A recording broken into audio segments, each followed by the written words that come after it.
পরিবারের সঙ্গে জঙ্গি হামিমের সম্পর্কটা কিন্তু শুরু হয়েছিল আর 5টা ভালোবাসার সম্পর্ক দিয়েই, কিন্তু সেই ভালোবাসার সম্পর্ক ক্রমাগত কিন্তু মোড় নিয়েছে পরবর্তীকালে জঙ্গি এবং নাশকতামূলক কার্যকলাপে, এবং তার সঙ্গে জড়িয়ে গেছে পাকিস্তানের নাম।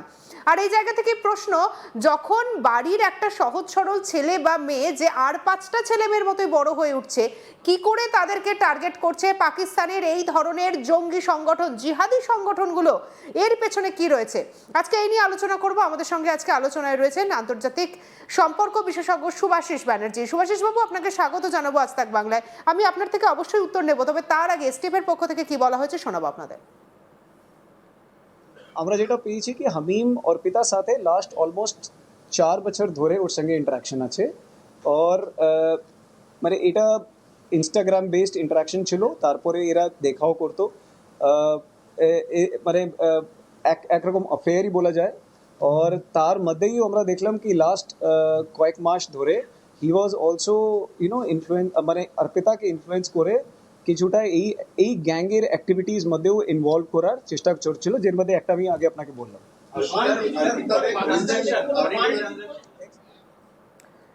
শুভাশিস বাবু, আপনিও শুনলেন বক্তব্যটা। আর এই জায়গা থেকে আমার প্রশ্ন, যে তাহলে ঠিক কিভাবে কোনো সাধারণ আর 5টা মেয়েকে টার্গেট করা হচ্ছে, নাকি এক্ষেত্রে কোনো বিশেষভাবে তালিকা তৈরি করা হচ্ছে যে কাদেরকে টার্গেট করা হবে? আর হিন্দু মেয়েরাই কি বিশেষ করে কি টার্গেট এক্ষেত্রে? দেখুন, একটা কথা না একটু বোঝাটা খুব প্রয়োজনীয়, সেটা হচ্ছে এখানে যাদের নিয়ে আমরা কথা বলছি এই বড্ড বেশি তাদের একটা শিশু সুলভ একটা সাইড আমরা দেখছি, যে বাবু সোনা ছোট বাচ্চা বোঝেনি চলে গেছে রাস্তা পার হতে, এরকম ব্যাপারটা নয়, ঠিক আছে? এটা একটা অ্যাডাল্ট দুজনকে নিয়ে কথা বলছি। তো আমি বিশ্বাস করি যে কোনো ভালোবাসার সম্পর্কে ধর্মটা খুব একটা গুরুত্বপূর্ণ জিনিস নয়, হৃদয়ের মিলনে ইম্পর্টেন্ট, কিন্তু সেটা খুব তাত্ত্বিক বিষয়।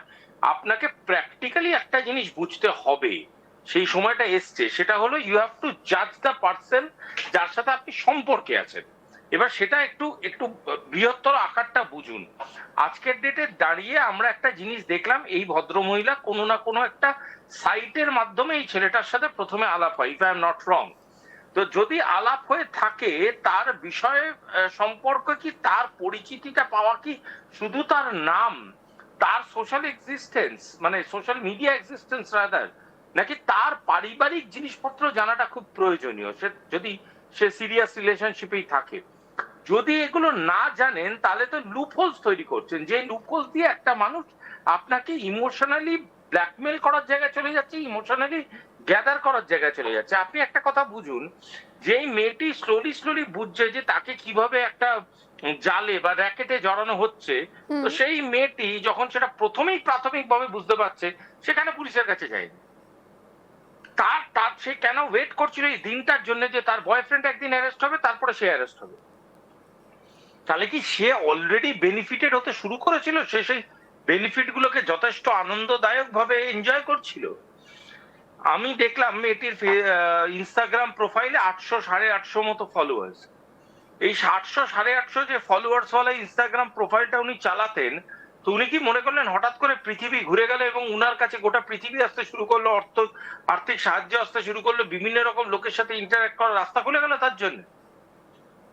প্র্যাকটিক্যালি তাকে কিভাবে ব্যবহার করা হচ্ছে সেটা নিয়ে সে কি ভাবনা চিন্তা করলো? আমার কাছে কথা হচ্ছে, ভুলে যান ন্যাশনাল সিকিউরিটি, ভুলে যান টেররিজম, আপনার ব্যক্তিগত বুদ্ধি, ভাবনা, চিন্তা, মানসিকতা সেটা কোথায় যায় যখন এই ধরনের ট্র্যাপ গুলোকে আস্তে আস্তে আস্তে আস্তে আপনার গলায় জড়িয়ে আসে? সুভাষবাবু, একটা কথা বলুন, এক্ষেত্রে কিন্তু আরো একটা কথা যেটা গতকাল বলা হয়েছে, যে ইনস্টাগ্রাম হোক বা টেলিগ্রাম হোক, এই ধরনের অ্যাপগুলোকে ব্যবহার করা হচ্ছে বা এই ধরনের সাইটগুলোকে ব্যবহার করা হচ্ছে কথোপকথনের জন্য। কেন এগুলো কি অনেক বেশি কি সেফ প্যাসেজ বলে মনে হচ্ছে পাকিস্তানি এই সমস্ত জঙ্গিদের? যে ক্ষেত্রে দেখুন, আমরা সাধারণত জানি যে আমরা কিন্তু কথা বলার ক্ষেত্রে সাধারণত হোয়াটসঅ্যাপ বা ফেসবুক মেসেঞ্জার আমরা কিন্তু এগুলোকে ইউজ করে থাকি, কিন্তু এগুলোকে বাদ দিয়ে যে অ্যাপগুলোকে ইউজ করা হচ্ছে, সেটা ইনস্টাগ্রাম হোক, এগুলো কি অনেক বেশি নিরাপদ? না না, এটা নিরাপদের ব্যাপার না, ব্যাপারটা হচ্ছে যে পুকুরে মাছ বেশি পাওয়া যায় সেই পুকুরেই লোকে জাল ফেলে। এখানে নিরাপদ যে মানুষ গায়ে বোম বেঁধে এর ওর বাড়িতে ঢুকে পড়ছে তার আবার নিরাপদ আর আপদ এইসব কিছু ব্যাপার নয়। এর কাছে ব্যাপারটা খুব সিম্পল।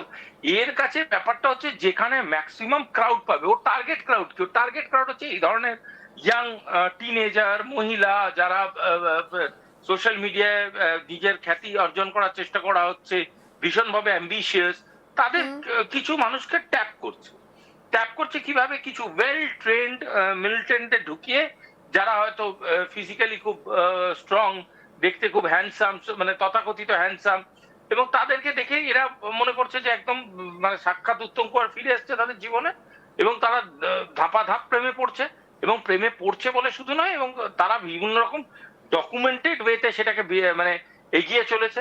আমাকে একটা কথা বলুন, এই লোকটা তো অফকোর্স কারোর না কারোর সাথে কথা বলেইছে, এত তো টিভি সিনেমা এত কিছু হচ্ছে, তো তার কোন রকম কোন সন্দেহ তার মনে জাগেনি?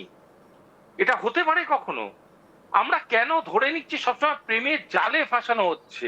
এটাও তো হতে পারে যে দুজনের যখন দুজনের সাথে আলাপ হলো, মানে একে অপরের সাথে অসমোসিস ঘটলো, তখন তো একে অপরকে হয়তো বলেছে দিতে বিজনেস ডিল। কিন্তু সুভাষিস বাবু এসটিএফ এর পক্ষ থেকে কিন্তু ব্রেন ওয়াশ কথাটা বারবার ব্যবহার করা হচ্ছে। ব্রেন ওয়াশ কথাটাই আমি বলার জন্য এত কিছু বলছিলাম। ব্রেন ওয়াশ করে তার মাথায় তো কিছু ডেটা ঢুকিয়েছে, সেই ডেটাটা অ্যাকসেপ্ট করছে কেন আপনার অপারেটিং সিস্টেম? তার কারণ হচ্ছে ইউ ওয়ান্ট টু অ্যাকসেপ্ট।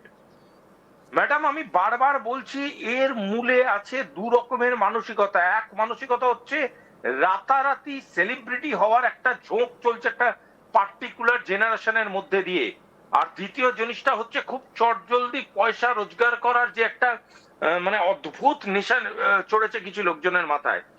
এর মধ্যে কি করছে এরা বলছে যে ভাই তুমি এই লোকটাকে ফ্রেন্ড রিকোয়েস্ট পাঠাও, এর সাথে রেগুলার চ্যাট করো, দেখা করো, তার জন্য তোমাকে আমি মাসে 1 লাখ টাকা করে দেবো। এই মেয়েটা দেখছি আমি চাকরি বাকরি করলে হয়তো আমার হাতে 10,000 টাকা বেশি আসবে না, সেখানে আমি 1 লাখ টাকা পাচ্ছি, কেন করবো না? এবার এই প্রলোভনটাকে কন্ট্রোল করে যে মানুষটা বলবে যে না আমি করব না বলে সে ডিস্টেন্স রাখবে, সে বেঁচে যাবে। যে প্রলোভনটাকে কন্ট্রোল করতে পারবে না, হাজার হাজার মানুষ আজকের ডেটে আপনাকে আমি বলছি ইজ উইদিন দিস র্যাকেট। এই ছেলেটা বলে না, এরকম কোটি কোটি ছেলে চলছে। আমি আপনাকে একটা খুব এক্সাম্পল দিচ্ছি, একটা খুব মানে খুব সাধারণ একটা এক্সাম্পল, যে এক্সাম্পলটা হয়তো আপনার মানে একটা খুব পরিচিত সোশ্যাল মিডিয়া ডেটিং সাইট আছে, ঠিক আছে, ধরুন আমি নাম বলছি না, কিছু একটা হবে, আমি কাউকে ডিব্যান করতে চাই না। সেই সাইটের মধ্যে বিভিন্ন মহিলারা আছে যারাই একই রকম ভাবে বিভিন্ন পুরুষ মানুষকে ট্র্যাপ করছে।